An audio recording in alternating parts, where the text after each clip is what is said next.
இவ்வளவு பிரம்மாண்டமான படமா இருந்தாச்சு. நல்லா இல்லைன்னா போகவே மாட்டாங்க. ஆனால் இந்த குழு எங்கே வெற்றி பெற்றிருக்கிறது? இந்த இளம் குழு, இந்த கூரன் குழு இந்த படத்தை 3 தடவை பார்த்துட்டேன். கூரனை 3 times.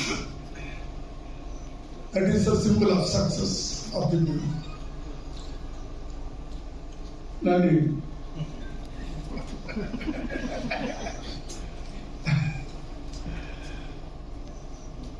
என்னுடைய நண்பர், என்னுடைய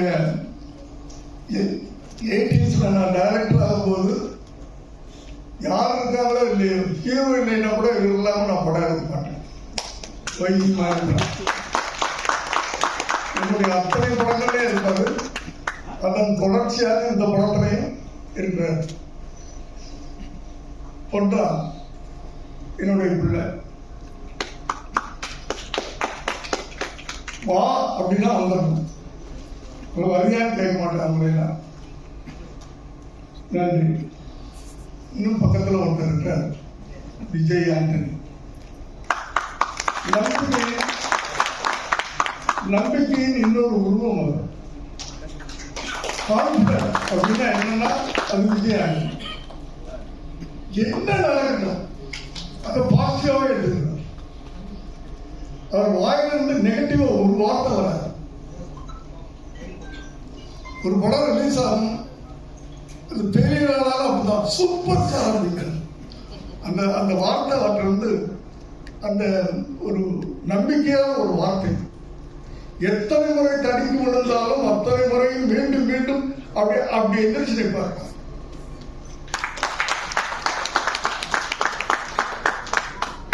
என்னுடைய வெல்விஷன். நன்றி. பக்கத்தில் எங்க படத்துக்கு மியூசிக் டைரக்டர் பாருங்க. இன்னும் பக்கத்தில் அந்த படத்தினுடைய இயக்குனர் டிகே. எல்லோருக்கும் என்னுடைய வாழ்த்துக்கள்.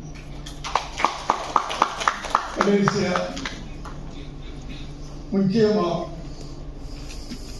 நான் இங்கே நன்றி சொல்ல வேண்டியது, வரவேற்க வேண்டியது திருமதி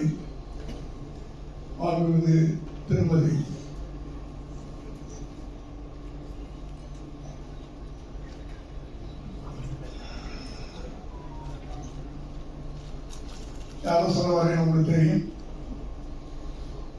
மேனகா செஞ்சிருக்காங்க. ஒரு திரைப்படத்தின் இசை வீட்டு விழாவுக்கு வந்திருக்கிறாங்க. அவங்கள மாதிரி ஒரு சிம்பிளான பர்சன் நான் பார்க்கிறேன். அதுக்கு முன்னாடி உங்க எல்லாரையும் அன்போட கேட்டுக்கிறேன். It's a request. It's out and out ஒரு சினிமா விழா இப்ப நடந்துட்டு.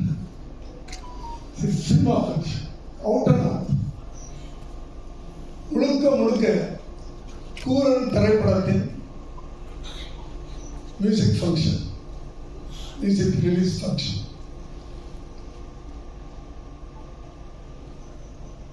You can do pictures, but small budget pictures. To produce small budget pictures, it's very difficult. அதை விட அந்த பிக்சரை ஜனகத்தை கொண்டு போய் சேர்க்கிறதுக்கு to reach the audience, public, it's very big task. அதனால தயவு பண்ணி உங்களையெல்லாம் ரிக்வெஸ்ட் பண்ணி கேட்கிறேன்.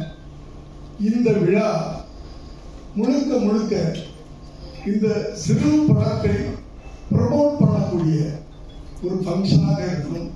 அது உங்க எல்லாரும் தாழ்மையோடு கேட்டு